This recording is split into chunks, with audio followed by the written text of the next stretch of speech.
Hola a todos, bienvenidos una vez más a Filoparresía, un canal donde aprendemos filosofía. Hoy os traigo un vídeo de lo más interesante, muy esperado, muy aclamado, como es la política de Aristóteles. ¿Por qué es interesante? Porque nos va a ayudar a entender todo el pensamiento clásico, la cosmovisión general del mundo antiguo. Y no solo del mundo antiguo, sino del periodo de la Edad Medieval, porque recordemos que Tomás de Aquino, uno de los padres de la Iglesia que tuvo una influencia enorme en todo el mundo occidental, va a coger el pensamiento de Aristóteles y lo va a cristianizar. Entonces os propongo entender la teoría de Aristóteles, la teoría política, en 4 puntos. El primero, entender al ser humano como un animal político, es decir, como un zoon politikon. El segundo punto va a ser la economía, no solo del hombre griego noble que tiene derechos de voz y voto, sino también la economía general del Estado, del mundo antiguo. En tercer lugar, vamos a introducirnos a la clásica teoría de los 6 tipos de gobiernos. Y por último, vamos a centrarnos en la culminación de todo el pensamiento político de Aristóteles, como es la vida contemplativa. La vida contemplativa. Ellos entendían que la finalidad del Estado no era simplemente la organización de las diferentes áreas del gobierno, sino también la vida contemplativa, es decir, alcanzar la felicidad. Y para ello era necesario el ocio. Pues bien, vamos a ello. En su política, Aristóteles parte del principio de que el ser humano es un ser social por naturaleza, un zoon politikon, y que el insocial, esto es, aquel que no participa de la vida política, o es un ser inferior o es un ser superior, o es un animal o es un dios. Con esto lo que Aristóteles quiere decir es que, al igual que las abejas y las hormigas forman superorganismos de manera natural, sin nunca haber firmado un contrato o haber hecho una constitución artificial, del mismo modo a nuestra especie le es propia la sociabilidad. Esto es fácil de entender, especialmente si se tiene en cuenta que cuando nosotros nacemos necesitamos ser cuidados. Nadie se cuida a sí mismo, así que nacemos ya en comunidad. Y la pregunta que tal vez nos hagamos es, vale, somos seres sociales por naturaleza, pero ¿cómo empezó todo? Porque las ciudades no han existido siempre. Para satisfacción de nuestra curiosidad, Aristóteles va a tratar de darnos una respuesta. Va a imaginar una posible historia sobre el origen del Estado. Dice que en la edad primitiva el hombre y la mujer se encontraron y por amor, deseo y seguridad decidieron convivir y tener hijos. Y allí surgió la primera minicomunidad, la familia, es decir, la parte más pequeña del Estado. La familia viene a ser como la primera célula del cuerpo, que es la totalidad de la ciudad. Bien, pues las familias fueron encontrándose y convirtiéndose en vecinos unos de otros hasta formar una aldea. Y a su vez, con el tiempo, muchas aldeas fueron integrándose hasta formar un pueblo, y al conjunto de pueblos se les llamó Estado. Así que este es el proceso evolutivo que va desde el individuo solitario al ciudadano comunitario.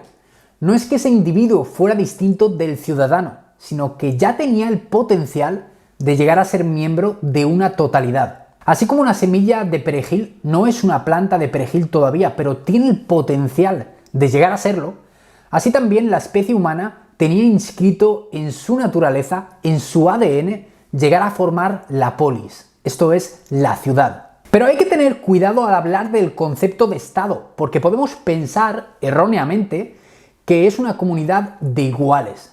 Y no es así.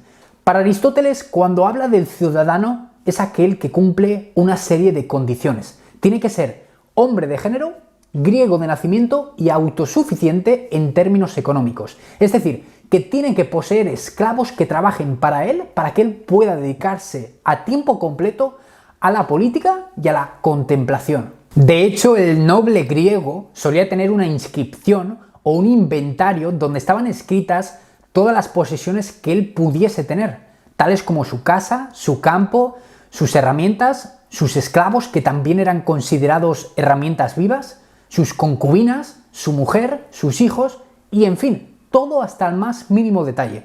Por lo tanto, el concepto de ciudadano griego es bastante delimitado porque en él quedan excluidas la mayor parte de la población. Con esto llegamos al segundo punto importantísimo, que es la economía. Aristóteles utilizó la palabra economía, que se deriva de la palabra griega oikos, que significa casa, para referirse a la correcta administración de los bienes del hogar que hacen posible la independencia financiera. El griego noble era aquel que no tenía que emprender ningún negocio para sustentarse, sino que con su campo, sus animales y sus esclavos podía vivir sin preocupación para dedicarse a tiempo completo a la polis y al ocio. Y a la economía Aristóteles le va a contraponer la crematística, que es el conjunto de trampas y estrategias que sirven al propósito de acumular riquezas, que faciliten el acceso al poder político. Entonces Aristóteles no considera malo hacer riquezas, sino acumularlas mediante ciertos métodos y técnicas que deshumanizan a quienes lo practican. ¿Y dónde vamos a encontrar estos métodos degradantes? Pues según él, en el comercio y en la usura. En cuanto al comercio, habrá uno que será bueno y otro que será malo.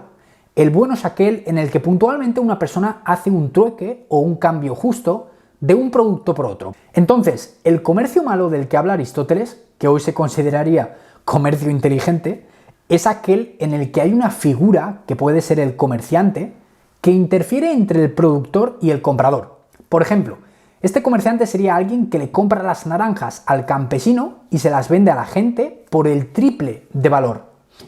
Es malo o contra natura, como dice Aristóteles, porque el comerciante que no ha producido nada, que no se ha encargado de cuidar el campo, de abonarlo, de regarlo, de podar los árboles, es el que más beneficios va a obtener en un corto espacio de tiempo y puede multiplicar su dinero de manera ilimitada. Y a este valor añadido se le va a llamar usura y más tarde, con Marx, como sabéis, plusvalía. El dinero no fue creado como una finalidad en sí mismo. El dinero no sirve para nada en una isla desierta, no se puede comer, no hay manera de vestirse con él, sino que su creación fue para facilitar el intercambio de productos. Por ejemplo, cuando antes se cambiaba un caballo por un mueble, tenías que llevar el mueble contigo a cuestas, pero es menos pesado llevar 3 monedas que tienen el valor del mueble que el mueble mismo. Por eso el dinero tuvo la finalidad de ser un medio de intercambio, pero con el auge del capitalismo, el dinero no solo se ha convertido en un fin en sí mismo, sino que se ha convertido en el centro de nuestra vida. Y la lógica que hemos aplicado a la casa del hombre noble griego será la misma que se aplicará a la lógica del Estado, a su economía, pero a lo grande. Entonces, al igual que en la casa del griego no se buscará la acumulación de riquezas por amor al dinero mismo, tampoco en el Estado se buscará la expansión territorial, por 2 cosas. Primero, porque perturba la paz e impide la felicidad, la contemplación. Y por otro lado, porque un Estado grande es difícil gobernar, no es fácil ordenar a las multitudes. También es cierto que el Estado no debe ser tan pequeño que impida que sea autosuficiente, autónomo. Así que el estado ideal, según Aristóteles, será un término medio. A este estado ideal aristotélico de tamaño mediano se le va a aplicar un tipo de gobierno que será ideal. Y aquí es donde entramos en la famosa teoría clásica de los 6 tipos de gobierno que muchos de vosotros conocéis, que vamos a repasar y que otros vais a conocer por primera vez. Aristóteles nos dice que hay 6 tipos de gobierno, 3 son buenos y 3 son malos. Vamos primero a los buenos. Nos dice que, en primer lugar, encontramos la monarquía, que es cuando gobierna una sola persona en beneficio de todos. En segundo lugar, tenemos la aristocracia, que es cuando gobiernan los mejores, se entiende que son los virtuosos, los que son buenos de carácter, en beneficio de todos. Y en tercer lugar, tenemos la república, que es cuando gobierna la mayoría sin perjudicar a la minoría. Claro, estos 3 tipos de gobiernos vemos que son diferentes. El primero gobierna una sola persona, en el segundo gobiernan unos pocos y en el tercero gobierna la mayoría sin perjudicar a la minoría. Pero comparten algo, y es que todos buscan el bien común, el bien de la comunidad. Entonces, los 3 malos, una vez que hemos entendido los buenos, van a ser muy fáciles de entender, porque van a ser simplemente desviaciones, corrupciones de esos gobiernos buenos. En ese primer tipo de gobierno hemos hablado de la monarquía, que es cuando gobierna uno en beneficio de todos, se le va a oponer la tiranía, que va a ser cuando gobierne uno ejerciendo su poder, perjudicando a los demás. En segundo lugar, hemos hablado de la aristocracia, que es cuando gobiernan los mejores, los buenos de carácter, en beneficio de todos. Pues la corrupción de ese tipo de gobierno va a ser la oligarquía, que es cuando gobiernen los ricos. Los ricos gobernarán para enriquecerse más, para multiplicar sus dineros y perjudicando a los demás incluso. En tercer lugar, hemos hablado de la república, que es cuando gobierna la mayoría sin perjudicar a la minoría. Pues la corrupción de la república va a ser la democracia, que es cuando gobierne la mayoría sin tener en cuenta a la minoría, que van a ser los ricos. Me parece un dato curioso siempre que reviso a estos pensadores clásicos que la democracia se consideraba como algo malo, como una corrupción, cuando precisamente en nuestra época se considera uno de los mayores logros de la cultura occidental. Me gustaría saber qué pensáis y que me dejéis un comentario para ver vuestra opinión.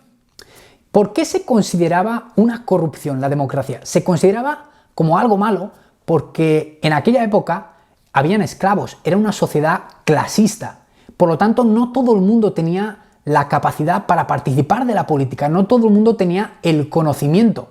Solo aquellos que iban al ágora debatían y pensaban y reflexionaban y dialogaban sobre el rumbo de la ciudad y de la polis podían opinar con algo de coherencia. Y ahora sí llegamos al último punto o a la culminación, que es el fin de la buena política. Y este va a ser la inactividad, el ocio, es decir, la vida contemplativa. Si antes hemos hablado del zoon politikon, esto es, del animal político que es el hombre, ahora decimos que esta forma de vida tiene su sentido último en la bios theoretikos, es decir, la vida contemplativa de lo divino.